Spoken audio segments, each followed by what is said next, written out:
Muy buenos días a todos. Les damos la bienvenida al Salón de Eventos Especiales del Palacio Legislativo, sala rectangular, con una mesa dispuesta de frente al público con 6 personas. Nos encontramos reunidos en el marco de la presentación del proyecto de ley que regula los apoyos y salvaguardias para el reconocimiento de la capacidad jurídica de las personas con discapacidad en igualdad de condiciones. Es importante destacar que este proyecto de ley se redactó a la luz de la Convención sobre los Derechos de las Personas con Discapacidad, aprobada por las Naciones Unidas y ratificada por nuestro país en el año 2008. Según sus responsables, la implementación de la ley representará una inmensa y fundamental reforma relacionada con el acceso a la justicia de las personas con discapacidad. Agradecemos la presencia de la señora Presidenta de la Asamblea General, escribana Beatriz Argimón, el señor Ministro de Desarrollo Social, doctor Alejandro Sierra, legisladores, directores del MIDES, a todos los representantes e integrantes de las organizaciones de la sociedad civil que nos acompañan esta mañana y público presente. Y saludamos especialmente a quienes integran la mesa. La señora Presidenta de la Suprema Corte de Justicia, doctora Elena Martínez, la senadora Carmen Sanguinetti, la senadora Carmen Aciaín, la senadora Lilian Quechichian, la señora directora de Discapacidad del MIDES, doctora Karen Sass, y el asesor del Fondo de Población de las Naciones Unidas en Uruguay, Juan Merer. Les informamos que el evento está siendo transmitido en directo por el canal de YouTube del Fondo de Población de las Naciones Unidas en Uruguay, donde quedará disponible. Invitamos ahora a la señora Presidenta de la Asamblea General a hacer uso de la palabra. Con permiso.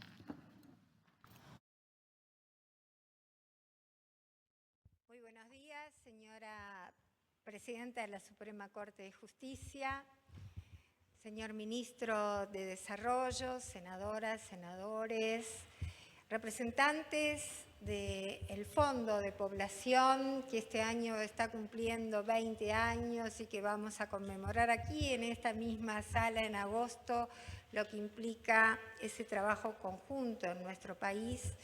Amigas y amigos todos, en realidad, en primer lugar, agradecerles que hayan definido hacer el lanzamiento de este proyecto de ley aquí, en la Casa de la Democracia. Ustedes vieron que aquí, cuando uno entra, la magnificencia del edificio como que nos provoca una sensación bien de acercarnos a nuestra más rica historia. Pero también aquí construimos futuro. Y por eso es tan importante estar en contacto permanente con la sociedad civil. Y en este tema es más que indispensable. Por eso para nosotros era tan importante que este proyecto se presentara aquí. Le damos, y así lo van a hacer mis compañeras de los distintos partidos políticos que van a hablar, reiterando, como hicimos con los organizadores, que estamos en plena sesión. Miren, estamos tratando un proyecto de ley de paternidad, de licencia de paternidad. No estaba prevista esta sesión cuando se dispuso esta fecha, por lo que ya aprovecho primero para decirles que me tengo que retirar a presidir la Cámara, pero que además mis compañeras, si pueden, sean las primeras en hablar. Pero no queríamos dejar de estar, no queríamos dejar de que ustedes sintieran lo importante que es para nosotros este proyecto. Para nosotros la inclusión, el entendernos en saber que cada persona es única, irrepetible, y el efectivo ejercicio de los derechos de todas y todos es un desafío permanente. Sabemos que hay múltiples normas en las cuales a través de distintas, especialmente de la apertura democrática, la fecha ha ido marcando lo que implica ese ejercicio auténtico de los derechos de todas y todos. Pero cuanto más trabajemos en los marcos normativos, más nos vamos a acercar a esa realidad. Por lo tanto, mi presencia es otra vez para darle las bienvenidas aquí a la Casa de la Democracia, pero fundamentalmente para agradecerles que el lanzamiento de este proyecto lo hagan aquí. Créannos que para nosotros este es un aporte muy importante. Muchas gracias y a escuchar a quienes saben y forman parte de la presentación de este proyecto.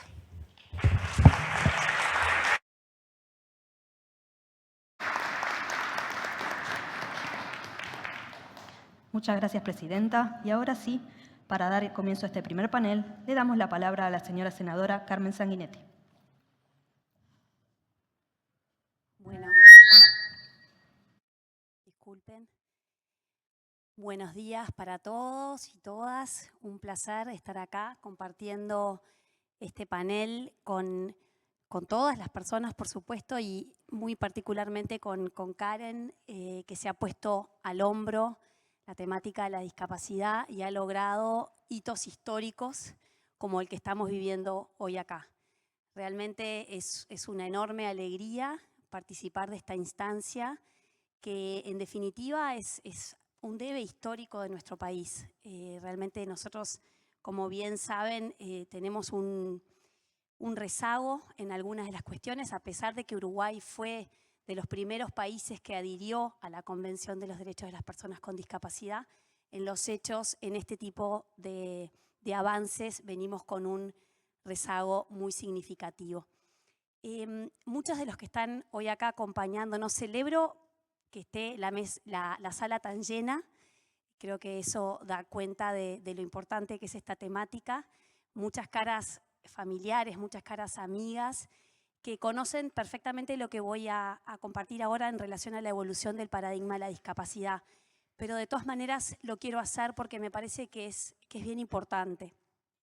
Como saben, en la Edad Media se hablaba del paradigma de la prescindencia. Nacía un bebé con una determinada condición y ese bebé se lo tiraba al río, se entendía que la sociedad podía prescindir de esa persona. Después se evolucionó al paradigma médico hegemónico, el paradigma rehabilitador, que entiende que a esa persona hay que arreglarla, hay que acomodarla para que encaje en una sociedad que funcione de una determinada manera. Y el problema, y acá estoy haciendo comillas con las manos, está en esta persona. Y por suerte ya hace tiempo que estamos parados, por lo menos desde lo conceptual, en el paradigma social. Ese paradigma en donde la discapacidad se da en la interacción de una persona con una determinada condición, una determinada deficiencia, y todos nosotros, todos los que estamos acá sentados, la sociedad toda. Y en esa interacción, cada uno de nosotros podemos ser puente, y muchas veces somos puente, o podemos ser barrera, y muchas veces somos barrera. ¿Y por qué me gustaba empezar con esto? Porque si bien muchos de ustedes conocen esta evolución, la realidad es que nuestro marco normativo, en la enorme mayoría de las veces en nuestro país, es mucho más barrera que puente. Y lo que estamos hoy dando, como el paso que hoy estamos dando, es de alguna manera construyendo un puente imprescindible, un puente necesario, un puente que tendría que haber estado hace tiempo, pero bueno, celebremos que estamos construyendo el puente y derribando varias barreras. Este cambio de paradigma de la distinción entre lo normativo y lo que está, porque una cosa es cómo hemos evolucionado, y por eso yo decía, estamos parados conceptualmente en el paradigma social de la discapacidad desde la década de los 60, más o menos. Esto empezó en Estados Unidos, en Berkeley. Sin embargo, estos tres modelos conviven en la sociedad, conviven en las instituciones, conviven en nuestras cabezas. Seguimos teniendo muchas veces el paradigma de la prescindencia dentro nuestro, seguimos teniendo muchas veces el paradigma médico en nuestras cabezas. Y me gustaba leer esta frase cuando dice: el cambio de paradigma que debe tener un correlato en el cambio del régimen vigente en nuestro ordenamiento jurídico, en el que predomina la sustitución de la voluntad de la persona con discapacidad en la toma de sus decisiones con efectos jurídicos, la curatela, por otro, basado en el respeto a la voluntad y las preferencias de las personas con discapacidad, quien como regla general será la encargada de tomar sus propias decisiones con los apoyos y salvaguardas que requiera.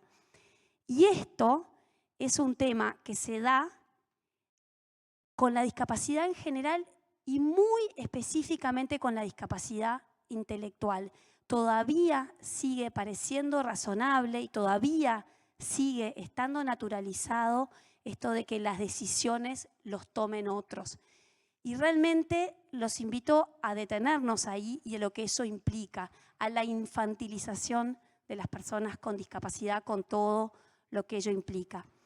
Y para cerrar, tendría mucho más para decir, mi equipo me hizo un informe mucho más largo, pero bueno, como decía la presidenta de la Asamblea General, estamos en sesión.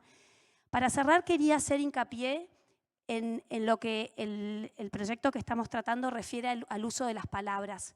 Cuando arrancó la legislatura, le pedía a los asesores que trabajan conmigo que peinaran nuestros marcos normativos en busca de palabras vinculadas a la discapacidad que en definitiva responden a otra época. Porque yo pensé que iba a ser una cuestión de, bueno, presentemos una modificación y la verdad es que, como ustedes bien saben, nuestro marco normativo está plagado, y uso esa palabra, plagado de palabras inadecuadas al paradigma actual. Y las palabras construyen realidades. Y vaya si será importante que cambiemos las palabras para cambiar las realidades.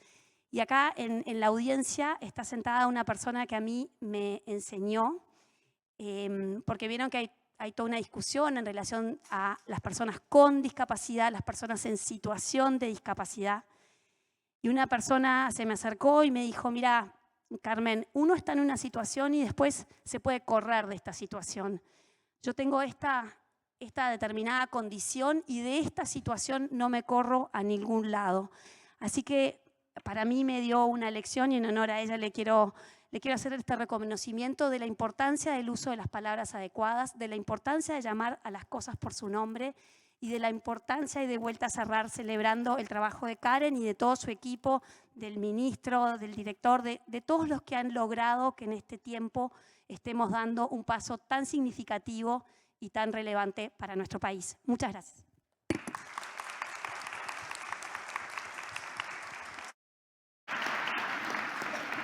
Muchas gracias, senadora. Ahora invitamos a hacer uso de la palabra a la senadora Carmen Aciaín. Sanguinetti, Aciaín, digo porque encima de que nos confunden nos sentamos al lado. Bueno, lo primero es saludar a todas las autoridades presentes, por supuesto, la presidenta de la Suprema Corte de Justicia, presidenta de la Institución Nacional de Derechos Humanos, jerarcas de los distintos ministerios, legisladores presentes también. Lo primero que quiero hacer es destacar a Karen Sass como una luchadora tenaz. Ella se vino con su material, vino a ver a una senadora, pero vino a ver a una abogada de 30 años de ejercicio que tenía un formato, Código Civil. Todos quienes estudiamos quedamos como ya con un formato muy grabado, y era necesario remover, desempolvar aquello viejo con esta propuesta revolucionaria que cambia totalmente el paradigma, como decía la senadora Sanguinetti. Y bueno, y ella tiene poder de convicción. Y además, quien tiene la razón, bueno, es más fácil que tenga éxito en su convicción. Tan es así que aprobamos la semana pasada en Comisión de Población el baremo único, primer paso. Un instrumento para medir con un criterio uniforme la discapacidad. Este es un segundo paso que evidentemente es un cambio de paradigma. Y que nuestro Código Civil de 1860 y pico respondía en todo su capítulo sobre declaración de incapacidad e incapacidad de las personas a una lógica binaria. O es capaz o es incapaz, sin términos medios, sin grises intermedios. Y en eso desconociendo la realidad que presenta muchos matices. Pero además estableciendo, y creo que algo lo decía con otras palabras la senadora Sanguinetti, estableciendo que una vez que alguien era interdicto, tal el término utilizado por el Código Civil para cuando una persona es considerada incapaz, y es hecha desaparecer del mundo del negocio entre los hombres, sustituida por un curador. Se desaparece la persona. Creo que este proyecto, alineado con la Convención Internacional sobre Personas con Discapacidad, viene a reincorporarla con apoyos en la medida de lo posible, atendiendo a sus particularidades, pero viene a reincorporarla. Se sale de eso de hacer desaparecer para la incorporación. Y decía, bueno, que el Código Civil habla de esto de interdicto, la persona es interdicta. Y a mí me encanta ir a la etimología de las palabras, porque encierran tanta sabiduría. Entonces, cuando voy a mirar las raíces latinas, bueno, lo primero que aparece es alguien que está puesto en entredicho, o sea, que está siendo cuestionado. Pero luego la interdicción habla de prohibir a la persona declarada incapaz, alejarla, apartarla, privarla de algo, hasta privar de los derechos que corresponden. Separar aparte a la persona de un punto de conflicto. Me complica esta persona que es distinta, queda interdicta, queda separada. Poner un impedimento entre el individuo y el ejercicio de alguno de los derechos que pueda llegar a tener. Esto en la etimología de la palabra, ¿no? Que este cambio de paradigma viene, vaya la redundancia, a cambiar. Privación o alejamiento de algo, poner a uno en entredicho. Entonces, bueno, esa tabla rasa que establecía la interdicción, la declaración de incapacidad, sobre todo en el Código Civil desde el punto de vista intelectual, no desde otro punto de vista, bueno, implicaba, entiendo, me convencí, una injusticia porque no miraba las particularidades. Lo que viene a proponer el proyecto del MIDES a través de la Dirección de Personas con Discapacidad y en la persona de la doctora Karen Sass, es un análisis caso a caso, que parece tanto más justo, porque las personas no estamos divididas en solamente dos categorías y hay que analizar, bueno, en este caso necesitará un apoyo para esto no, esto lo podrá hacer. Bueno, mirar y establecer, tendiendo a una solución de traje a medida, más que esa injusticia de la tabla rasa. Y recogiendo lo que también es un principio del derecho, que es, ustedes dirán, ¿qué tiene que ver? La presunción de inocencia. No recojo eso, recojo la lógica de la presunción de la inocencia, que todos somos inocentes hasta que se demuestre lo contrario. Bueno, creo que este proyecto recoge el principio de, bueno, se es capaz hasta que se demuestre que no se es. Y con esos matices. En definitiva, un proyecto que es más justo para las personas y que en vez de separar, vuelve o incorpora o permite que permanezca incorporado, que no de otra cosa habla la inclusión. Así que muchísimas gracias por la iniciativa y por la oportunidad de aportar.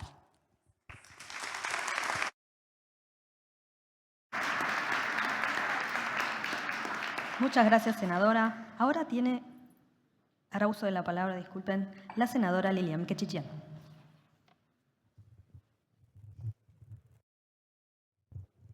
Hola.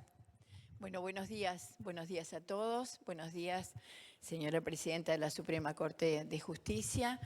Y buenos días especiales y un abrazo especial a la sociedad civil que está acá representada y que ha sido, me parece, clave, además de la voluntad política, las mejores cosas que hemos logrado en ese mejor Uruguay que todos queremos es la que se construye entre todos y en diálogo permanente. Por eso yo digo que este proyecto hoy de capacidad jurídica de las personas con discapacidad y el que aprobamos hace pocas horas, el del baremo único, son un avance extraordinario y hablan de ese Uruguay que tenemos que seguir construyendo entre todos.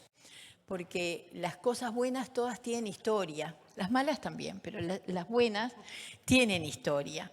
Y yo creo que el Uruguay, en el 2008, cuando aprobó la Convención sobre las Personas con Discapacidad, a la que Uruguay adhirió, fue un paso enorme que dimos. Luego, en el 2010, cuando se aprueba la protección integral a las personas con discapacidad, fue también un paso adelante. Creo que en todos esos procesos, los quiero nombrar, la Alianza de las Personas con Discapacidad, por los derechos de las personas con discapacidad, han jugado un papel extraordinario y creo que lo que estamos hoy teniendo acá entre manos es lo mejor del Uruguay. Es la academia, es el Fondo de Naciones Unidas, es la voluntad política, es los buenos funcionarios con pasión por lo que se hace, como Karen Sass, y es la sociedad civil organizada aportando. En el baremo nos aportaron muchas cosas, nos dijeron, bueno, mire, tenemos que tener más participación en la comisión de expertos, hay que reconocer tales cosas, porque es cierto, yo llegué al tema porque me tocó de cerca. Y yo era una persona, antes de que me empezara a dar la cabeza contra la pared, cuando me tocó de cerca, y siempre fui una militante política y una mujer política, y supe ser legisladora y supe ser ministra, y nunca interpreté el tema hasta que me tocó de cerca, hasta que tuve mi nieto en mis brazos. Y me dijeron, es así, y tendrá que ser así toda su vida, y tendremos que ver cómo lo respetamos, y cómo la propia familia, el propio barrio, la propia escuela, ahí tenemos un debe impresionante. Quiero decirles que nosotros vamos a tener que seguir trabajando sobre el acceso a la educación de las personas con discapacidad, porque sigue siendo una barrera impresionante e imperdonable, a pesar de que hay leyes que la garantizan, pero sin embargo parecería que son invisibles. Entonces, vuelvo a repetir, creo que esto que estamos viviendo hoy es el mejor Uruguay, es el de las políticas de Estado, es el que construimos entre todos, es el que reconoce la historia de las cosas, es el que una vez más tiene el aporte del Fondo de Naciones Unidas, y ahí me parece que ha sido muy importante en el baremo Hernán Soto, pero en su trabajo permanente y su pasión por estos temas. Y creo que hay que seguir trabajando. Hay que seguir trabajando porque si bien este proyecto, como bien decían, reconoce la particularidad de cada ser humano, y los que tenemos algunos años sabemos lo que hemos ido avanzando, porque yo me crié con vecinos que no iban a la escuela, que no salían a jugar con nosotros, que nos miraban atrás de una ventana, que no participaban. Una vida totalmente diferente a la que, por ejemplo, tiene mi nieto hoy, que juega al básquetbol, va a la escuela pública, va a los cumpleaños, tiene vida social, y es un ser especial y particular. Entonces me alegro estar hoy siendo parte, capaz que estoy hablando más como abuela que como senadora, pero permítanmelo porque realmente uno a veces dice, ¿por qué estoy acá? ¿Ayudo en algo a lo que uno siente que necesita ayuda? Y la verdad que con estos proyectos, sí, sentimos que contribuimos, sentimos que trabajamos todos juntos, que se dejaron de lado algunos debates que a veces la gente también no nos perdona, y creo que estamos mostrando ese mejor Uruguay, el que tenemos que seguir construyendo entre todos.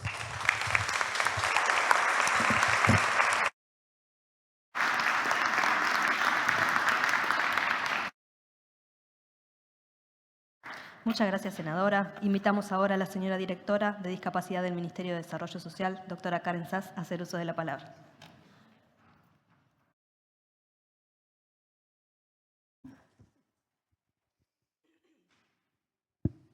Hola. Buenos días a todos y todos. Ministro, gracias por estar presente y por la confianza. Presidenta de la Suprema Corte de Justicia, representantes nacionales, senadoras, autoridades nacionales, Institución de Derechos Humanos, directores departamentales de muchos departamentos que están hoy acá presentes, y sobre todo quiero darle un saludo especial a la sociedad civil organizada y al equipo de la Dirección de Discapacidad, porque por supuesto que el reconocimiento emociona y enorgullece, pero acá hay un equipo detrás que todos los días está trabajando para que las personas con discapacidad tengan una mejor calidad de vida en nuestro país y merece un especial reconocimiento. Estoy particularmente emocionada, digo porque puede ser que se note en la voz. Realmente esto es un hito histórico. Se han dicho en la mesa muchas palabras que yo tenía pensado decir, lo cual es muy bueno, porque estamos todos en la misma sintonía. Pero tenemos una deuda histórica que como país tenemos que, de alguna manera, avanzar en devolver a las personas con discapacidad el reconocimiento de su calidad como persona, en primer lugar. Y ese es uno de los primeros desafíos que nos hemos trazado desde la Dirección de Discapacidad, no solamente en lo que tiene que ver con el cambio de los textos normativos o en las políticas públicas en sí, sino que todo eso se traduzca en la vida de las personas, que ese es el principal desafío que tenemos, que todo lo que hemos trabajado en las discusiones parlamentarias o en los procesos que uno transita en la elaboración de políticas públicas, eso se refleje en la vida de la gente. Y eso es uno de los principales desafíos que tenemos. Como se hacía mención en la mesa también, estamos ante reformas muy importantes. El baremo único, que nos permite hablar en un mismo lenguaje cuando hablamos de discapacidad a nivel país, está directamente vinculado a este proyecto de ley y abre una puerta de entrada desde una perspectiva del modelo social de la discapacidad que de alguna manera va a impactar necesariamente en todos los organismos del Estado, pero también en los procesos que tienen que ver con el acceso a la justicia, porque de eso estamos hablando, del acceso a la justicia como puerta de entrada de acceso a cualquier otro derecho. Y hoy los derechos incluso más personalísimos de las personas con discapacidad, muchas de ellas declaradas incapaces, no los tienen. A mí me gustaría contar una historia para contar de qué se trata este proyecto de ley. Y es la historia de Carla, que muchos del equipo de discapacidad la conocen. Carla es una persona que tuvo un hijo y que nació y que al nacer se entendió que era una persona que de alguna manera no era apta para maternar y que había que declararla incapaz y que su hijo al amparo de INAU. Pero Carla es una persona muy perseverante y tocó todas las puertas. Y llegó a la Defensoría de Familia, en la cual encontró las puertas abiertas y entendieron que no era el camino, que Carla no precisaba estar declarada incapaz y que su hijo no precisaba estar en el amparo de INAU, sino que había que construir un sistema de apoyos para que su madre esté con su hijo, con la garantía que eso requiere a la hora de pensar en las políticas públicas y en las personas con discapacidad. Es así que junto con el equipo de la Defensoría, el equipo de INAU, trabajamos en conjunto, porque así llegaron a la Dirección de Discapacidad, para de alguna manera poder proponer un sistema de apoyos, un traje a medida, que se dijo acá, para que ella pueda estar con su hijo. Y ahí fue que Carla, los primeros años de su vida, estuvo en un hogar de personas con discapacidad que trabaja el apoyo a la crianza, y hoy, después de muchos años, Carla vive sola, con su hijo, y con otra mujer que también transitó un camino similar, que viven con ella y con su hijo. O sea que formaron una nueva familia, una historia llena de vulnerabilidades, violencia y demás. Hoy viven con su nueva familia, con su hijo, y está trabajando, por eso no pudo venir. Seguramente hubiese querido venir, pero está trabajando. Ella pudo formarse, pudo terminar el liceo y pudo avanzar en los derechos más fundamentales porque había políticas públicas que estaban para sostener esos procesos de Carla, pero siempre con ella y escuchando las preferencias de Carla y la voluntad de Carla, que en general con las personas con discapacidad es lo que queda para atrás. Y eso es lo que queremos transformar. Cuando hay una persona con discapacidad, esa es la primera persona que hay que escuchar. Y eso es uno de los desafíos fundamentales que tiene también el baremo único de discapacidad, que pone en primer lugar y protagonista a la persona con discapacidad. Y nosotros tenemos que hacer todo lo posible para que la persona con discapacidad y su voluntad sean reconocidas de la forma que la persona pueda manifestarlo, porque no todos funcionamos de la misma forma y no todos hablamos de la misma forma, y también hay que pensar en las distintas formas de comunicación. En esto del modelo social de la discapacidad lo que nos viene a traer es que son los entornos que se tienen que hacer inclusivos. Lo que hay que cambiar son los entornos y que las personas con los apoyos que requieran tienen que estar incluidas en la sociedad. Este proyecto viene a, ya lo han dicho en la mesa, a transformar, en realidad a armonizar la normativa interna a la luz de la Convención sobre el Derecho de las Personas con Discapacidad, que en sus artículos 12 y 13 habla del acceso a la justicia y propone, en realidad obliga a los países a transitar las modificaciones hacia un sistema de apoyos. ¿Y qué son los apoyos? Porque eso también es otra de las cuestiones que nos hemos cuestionado y por dónde avanzar. Y los apoyos son todas las medidas tendientes, todos los tipos de asistencia que tienen que tener las personas con discapacidad para el ejercicio de su capacidad jurídica. Y por supuesto que tiene que haber salvaguardias, que son esas medidas tendientes a garantizar ese ejercicio sin abusos indebidos y demás, que no son taxativos, que hay algunos que se orientan en el proyecto de ley, pero que también eso va a significar un trabajo en cada uno de los procesos que tengan que ver a la individualidad de la persona. Este proyecto puede ser llevado a cabo también porque contamos con el apoyo del Fondo de Población de las Naciones Unidas. No todo este proyecto, yo vengo diciendo ya en varias oportunidades de que en realidad muchos de los desafíos prioritarios que nos hemos trazado desde la dirección han sido posibles gracias al apoyo del Fondo de Población de Naciones Unidas. Acá está Juan. Realmente ha sido, no hubiésemos podido sacar este proyecto de ley si no lo hubiésemos tenido. Tuvimos el apoyo de consultores expertos en la materia. Acá está Renata Scaglione, pero también Daniel Subillaga y Lucía Remensaro, que han sido otros abogados que trabajaron en este proceso. La Suprema Corte de Justicia, que cuando fuimos a tocar la puerta, nos dijo, por supuesto que nosotros vamos a apoyar, y designó referentes en cada área temática de que tiene que ver con esto, porque bueno, después algunos de ellos van a exponer, pero se necesitaba jueces, defensores, personas integrantes del Instituto Técnico Forense. Es una transformación, una verdadera revolución, como decían antes, y tenían que estar todas las miradas. Por eso también participaron la academia, que también está acá representada, la sociedad civil organizada, que por supuesto es una premisa fundamental, que todas las políticas de discapacidad tienen que ser trabajadas y de alguna manera diseñadas con la sociedad civil, y eso también cumplió este proceso.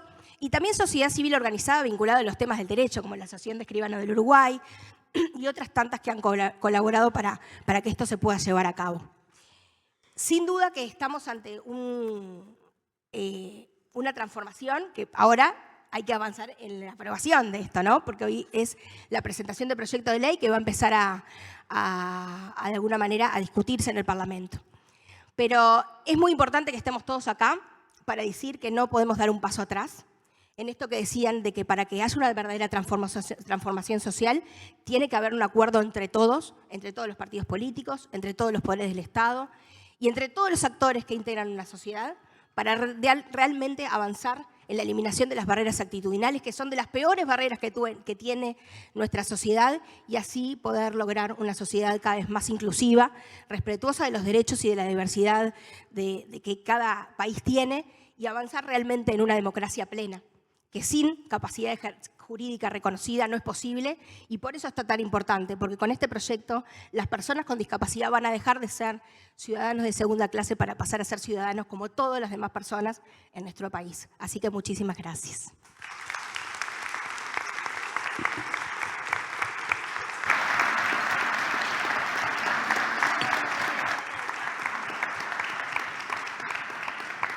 Muchas gracias por sus palabras, y hará uso de la palabra ahora el señor asesor del Fondo de Población de las Naciones Unidas, Juan Meré. Bueno, buenos días a todos y todas, a los presentes y también a las decenas de personas que a lo largo de todo el Uruguay nos están siguiendo a través del streaming, y creo que valía la pena hacer este esfuerzo de que fuera una sesión que no tuviera barreras geográficas y que no fuéramos solamente en el ombligo montevideano los que pudiéramos aprovechar de este evento histórico en el que se pretende devolver la titularidad de derechos a las personas con discapacidad, como decía Karen.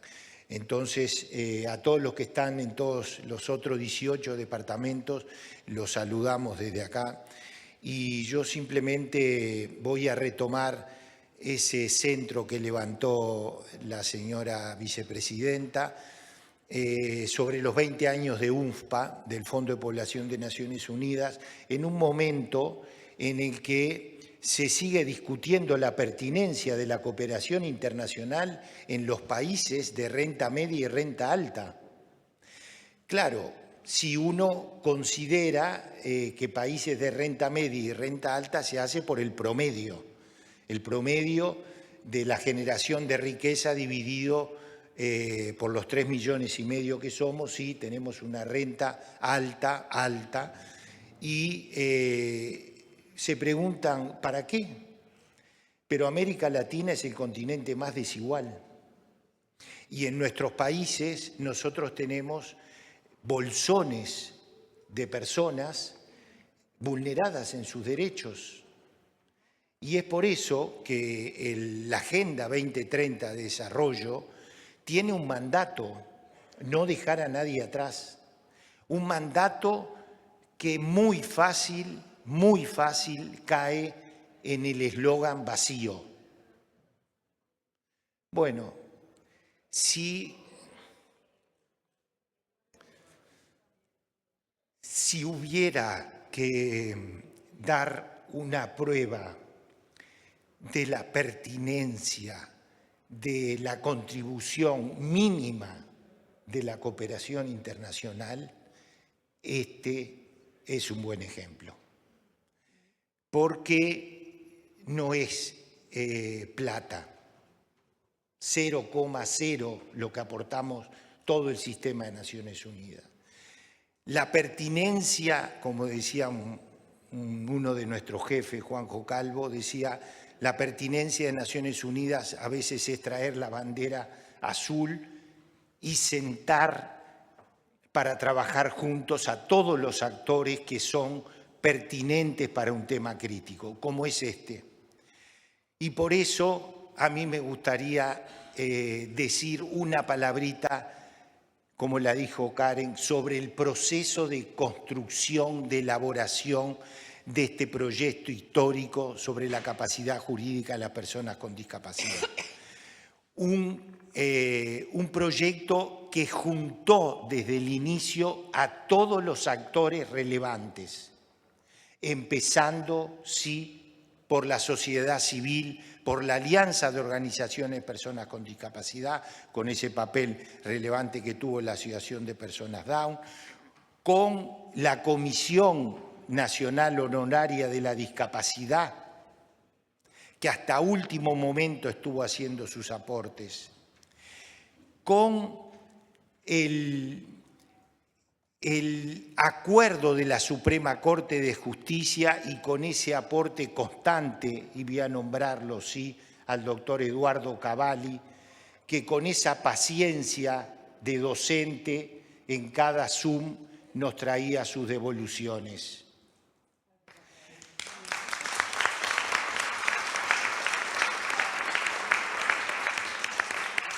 Y sí, con el aporte de quien constituye un eje de los derechos humanos, que es la Institución Nacional de Derechos Humanos, y con la apertura de su presidenta Jimena Fernández y su equipo, liderado por Eber Dacuña, y con los aportes muy pertinentes de uno de sus directores, el doctor Bernardo Legnani.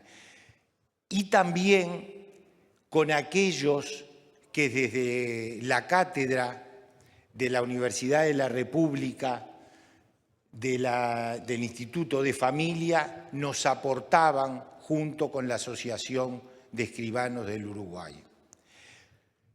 No se pueden hacer las cosas solamente poniendo instituciones, y es justo reconocer quienes cargan con su responsabilidad y la llevan hasta el final, como ha sido el liderazgo que ha tenido Karen Sass como directora de discapacidad y con su equipo, Karen Van Rompuy, Daniel Lauría y Antonia Irazábal, que leyeron cada día y cada coma, cada palabra.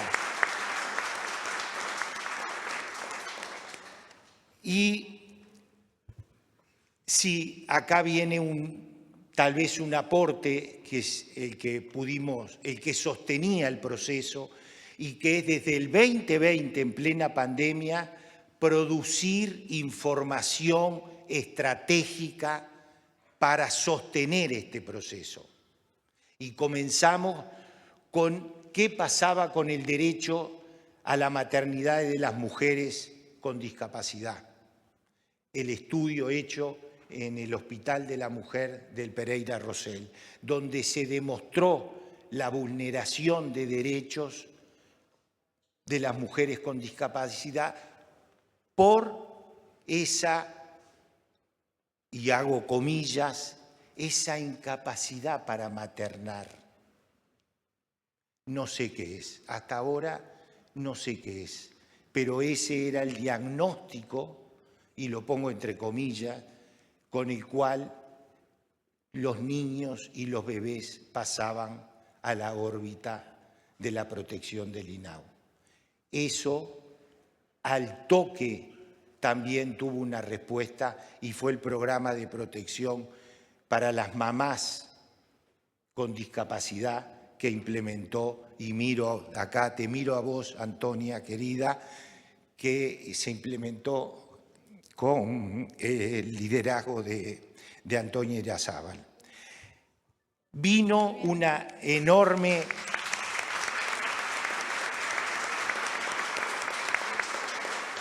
Vino un enorme trabajo de peinado fino de los códigos, del código del proceso, del Código General del Proceso, del Código Civil, del Código de Comercio, lo que decían las senadoras. Sí, se habla de incapacidad, se habla de retraso, de retardado, se habla de discapacitado, se habla de cosas del siglo pasado y traspasado. Se identificaron todos los artículos, incisos que hay que modificar. Y después se fue a buscar en un gran trabajo de arqueología y de derecho comparado las buenas prácticas en Perú, en Argentina, en Colombia, regionales, en Panamá y en España. Y se trajeron los aportes para el sistema de apoyo, para la salvaguardia, para los ajustes razonables, para cambiar la lógica de pensar, yo diría, hablando recién, la lógica de pensar, del pensar jurídico, yo diría la lógica de pensar como ciudadanos. El otro es un igual que yo, más allá de su limitación física o intelectual. Ese trabajo de producción de 3 años de conocimiento fue llevado adelante por 3 abogados jóvenes. 3 abogados jóvenes que se pusieron al hombro, mucho más allá de los términos de referencia, lo que era este horizonte de cambio normativo. Y son la doctora Renata Scaglione, el doctor Daniel Zubillaga, que nos están mirando desde donde están en sus vacaciones, y la doctora Lucía Remersaro. Ellos son los primeros productores de la primera versión del proyecto.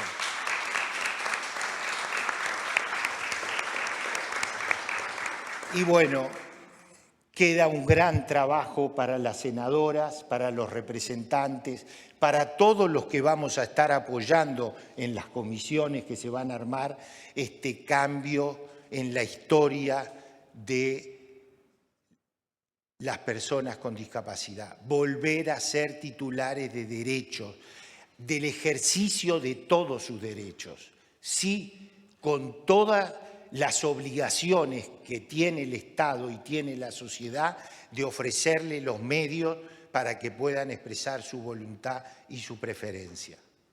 Entonces, es puro agradecimiento, es orgullo y agradecimiento a todos los que participaron. Muchas gracias.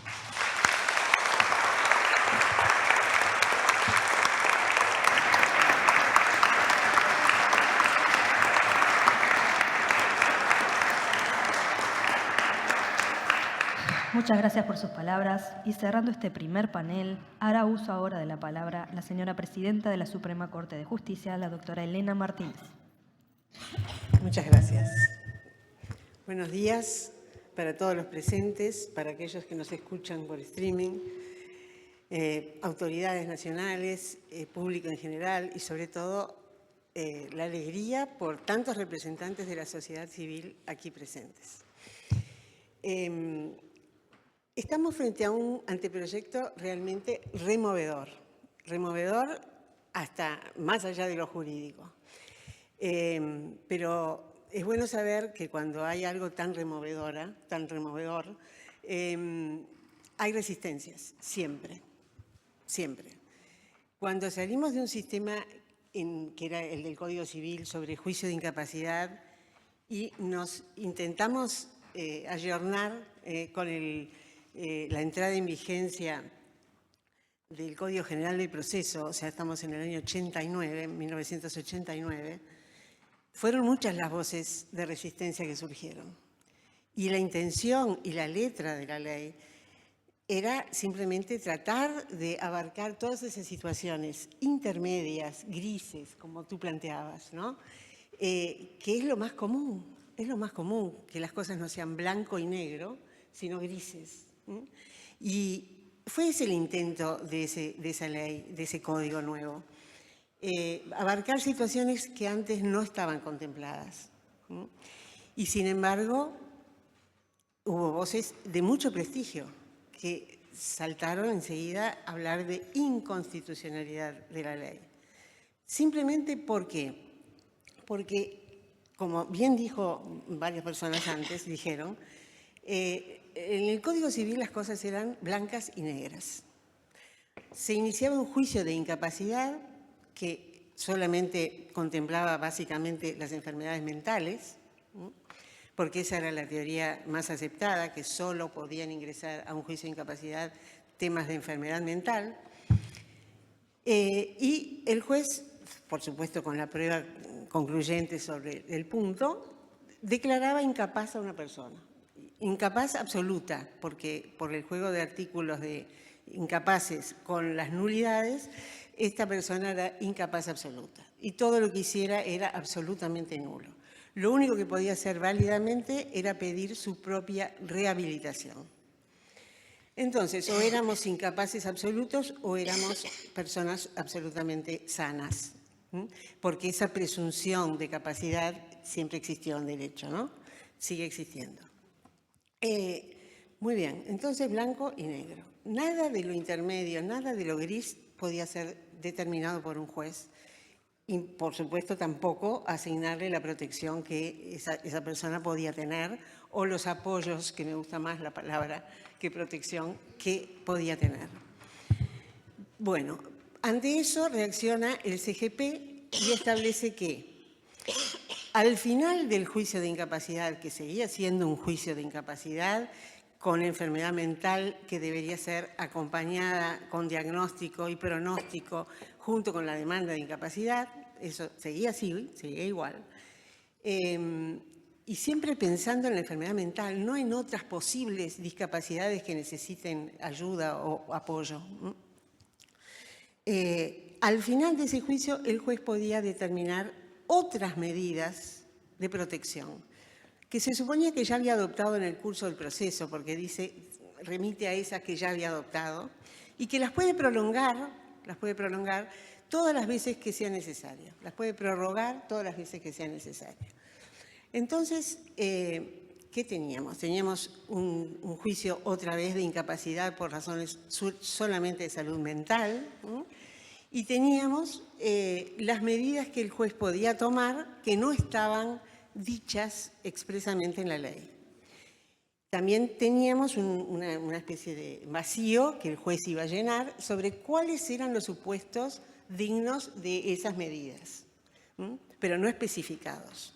Entonces, nada menos que un fiscal que tenía un peso jurídico muy grande, que se llamaba Eduardo Piaggio, Cavalli, estoy segura que recuerda toda esa época mejor que yo, capaz, dijo, esto es inconstitucional. ¿Por qué? Porque no están dichos los supuestos a los cuales se puede aplicar y no están dichas con precisión las medidas que los jueces pueden tomar. Eso es lo que tenemos vigente hoy, ¿no? Entonces, vinculó con mucha razón la capacidad al derecho a la libertad, porque en definitiva la capacidad es lo que uno puede o no puede hacer, ¿no?, en la vida, y eso se vincula estrechamente con la libertad, y concluye en que cada vez que uno quiere o intenta limitar un derecho fundamental, tiene que hacerlo la ley. Y que el juez no puede tener un cheque en blanco que le dé el legislador para que haga lo que le parezca. Estoy hablando no muy jurídicamente para que todo el mundo me entienda. Durante, yo creo que varios años costó en que esto permeara, que algunos jueces se animaran a decretar esas medidas de protección, que algunos jueces se animaran a tratar todas las situaciones bastante claras en ese momento de problemas de salud mental o de discapacidad, pero ya les digo, nadie salía de la salud mental para proteger. Algunos jueces fueron los pioneros y a esta altura del partido creo que son varios y muchos los casos en los cuales se han decidido proteger con determinadas medidas a varias personas. Pero no fue fácil, no fue nada fácil que esto entrara en la conciencia jurídica de la sociedad. Quizás el origen esté muy lejos, en la Revolución Francesa, que se revela contra los jueces, a quienes no les tenía nada de confianza, muy fundadamente no les tenía nada de confianza, porque los jueces heredaban los títulos o compraban los títulos, ¿no? Y protegían a la nobleza y a la aristocracia, ¿no? Esta era la realidad contra la cual se revela la Revolución. Pero obviamente tenemos una influencia francesa enorme en nuestro derecho, yo diría que es la fuente fundamental del Código Civil, y entonces cuesta mucho, digamos, desligarnos de esas tradiciones y de esas creencias que imperan en una sociedad, que es justamente nuestra cuna jurídica. Entonces, la desconfianza de los jueces yo creo que persiste. Por supuesto, cada vez menos, no como cuando arrancamos en la Revolución, pero persiste. Entonces, dejarle esa libertad a los jueces no es algo tan pacífico y tan, digamos, aceptable en nuestras sociedades. Sepamos que contamos con esos obstáculos. De todos modos, creo que la evolución de nuestro derecho ha sido favorable, porque el Código General de Proceso permitía estas medidas intermedias, ¿verdad? Permitía contemplar situaciones que antes quizás no estuvieran contempladas, porque o eras incapaz absoluto o eras plenamente capaz. Entonces, de todos modos, quedaba rengo, ¿no?, el sistema, porque tenemos todo ese espectro enorme de situaciones que no son de salud mental, de situaciones que siendo de salud mental no están definidas en ninguna enfermedad mental, de esas que la OMS declara que son enfermedades mentales y aparece una lista gigantesca, pero si no está ahí, quizás podría haber buenas razones para rechazar el pedido. ¿Me entienden que todavía la legislación está muy lejos de adaptarse a los nuevos requerimientos de las ideas dominantes en la sociedad? Que por supuesto significan una evolución gigantesca frente a cuando arrancamos en 1868 el Código Civil.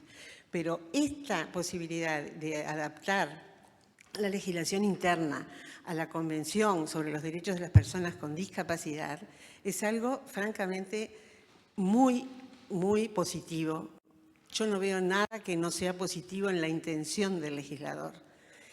Lo que sí veo es que yo no voy a poder opinar jurídicamente, por una razón que esgrimo desde que llegué a la Corte, que es que no me parece que un ministro de Corte deba opinar jurídicamente sobre las leyes, por la razón de que somos quienes controlamos, quienes tenemos a nuestro cargo en forma exclusiva la constitucionalidad de las leyes. Entonces, opinar sobre las leyes, a veces el Parlamento llamaba a los ministros de Corte y los ministros de Corte iban, pero debo reconocer que fui yo, cuando llegó a la Corte, la que dije, bueno, yo no voy a ir. Di las razones y al final, por suerte, todos me acompañan.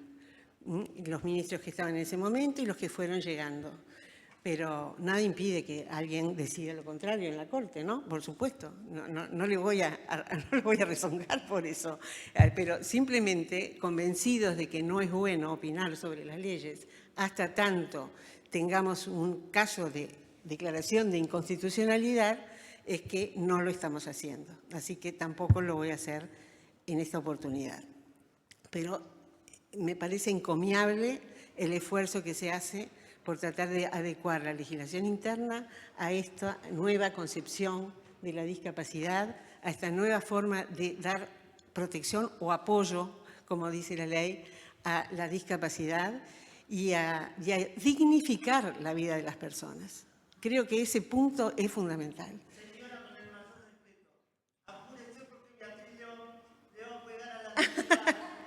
Ya terminé. Ya está. Muchas gracias.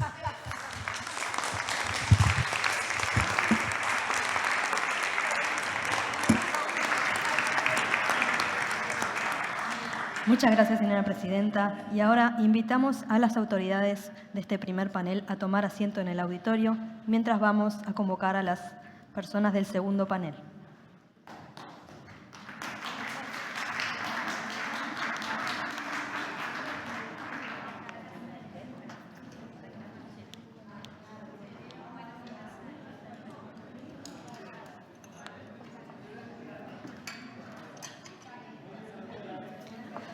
Este segundo panel estará integrado por la señora presidenta de la Comisión Honoraria de Discapacidad, Antonia Irazábal, el señor ministro del Tribunal de Apelaciones de Familia, Eduardo Cavalli, las señoras representantes de la Defensoría de Oficio de Familia, Analía Cancela y Mariana Carrerú, la señora docente de la Facultad de Derecho de la UDELAR y representante del Consultorio Jurídico de la UDELAR, Karina Estefan, la señora presidenta de la Sociedad de Escribanos de Uruguay, Jennifer Alfaro, y la señora integrante de la Asociación Down del Uruguay y de la Alianza por los Derechos de las Personas con Discapacidad, Marta Rodríguez.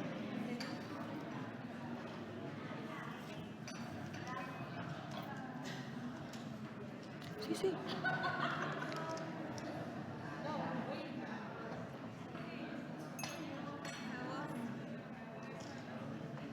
Se lleva daño.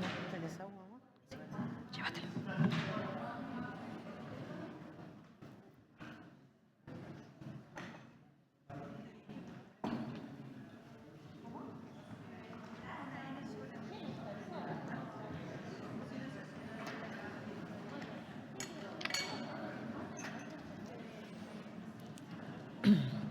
A continuación, daremos paso a la voz de las personas con discapacidad que a través de un video compartirán sus experiencias.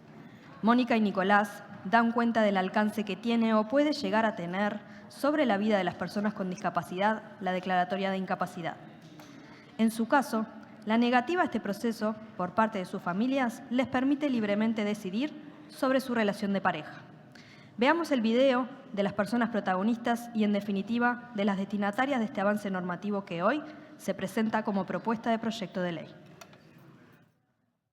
En el video se podrán ver imágenes del casamiento de Mónica y Nicolás, una pareja con discapacidad intelectual. Se muestra el vestido de novia, la partida de matrimonio y el barrio donde viven mientras pasean a su perro. Derechos de las personas con discapacidad. La emoción de cuando la vi entrar con el vestido fue impagable, no tiene precio. La emoción de ese momento es como que si ahora la estoy viendo ahora entrar con el vestido. La alegría, es eso que viví en ese momento, fue algo increíble para nosotros, fue lo mejor que nos pasó en la vida. Cuando tuvimos que firmar, como que no podía creer que llegó el gran momento que tal vez que yo siempre esperaba y no sabía cómo decirlo. Entonces cuando firmamos, por más que lo tuviera asumido, cuando firmás es algo que, como mágico en ese momento. No tenía la curatela, si no me podía casar. La curatela viene a ser como que te declara como que si vos fueras incapaz de por vida. No te da opción a casarte ni a votar, como que siempre fueras un niño. Y no es así. Gracias a mi suegra, ella no tiene la curatela. La vio capaz de que ella no iba a depender siempre de ella. Como que ella, Mónica, iba a poder estudiar, iba a poder crecer, iba a poder trabajar. Porque si no, no pudiéramos haber casado.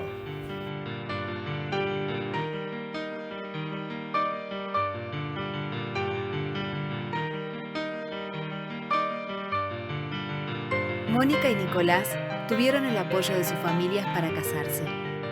La aplicación plena de la Convención sobre los Derechos de las Personas con Discapacidad es el camino para la igualdad. Proyecto Derecho a la Igualdad y No Discriminación